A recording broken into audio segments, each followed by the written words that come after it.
When I was a young novice, I believed that peace meant never feeling anger, never feeling sadness, never being shaken. I tried to silence every emotion that rose inside me, thinking that to feel deeply was somehow a failure of the spiritual path. But one day my teacher gave me a single cup of tea, steaming and fragrant. He said, "Don't drink it. Just hold it," so I did. After a few minutes, the warmth faded. The steam disappeared. The tea went cold. He looked at me and said, "This is how your emotions are. If you don't drink them with awareness, they lose their meaning. But if you cling too long, they become bitter." That simple moment changed the way I saw everything. You see, emotions are not enemies to be fought or distractions to avoid. They are visitors, each one bringing a message, each one asking to be seen and understood. We often believe that managing emotions means controlling them, but true mastery lies not in suppression, but in observation. When anger rises, do you become the anger, or do you witness it? When sadness arrives, do you drown in it, or do you sit beside it like an old friend who needs to be heard? In the monastery, we were taught to breathe with the feeling, not to run from it, not to fix it, just breathe with it. It sounds simple, but in that breath something shifts. The emotion softens. The space between stimulus and response grows wider, and in that space, you find your freedom. But there's something else.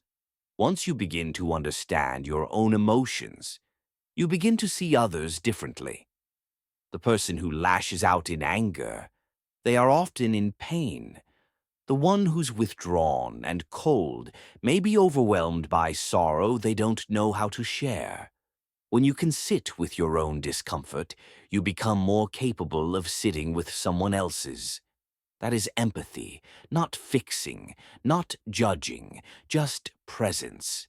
And presence is the rarest gift we can offer one another in a world obsessed with reaction. There was a young monk in our temple who struggled with jealousy. He hated that others were praised while he went unnoticed.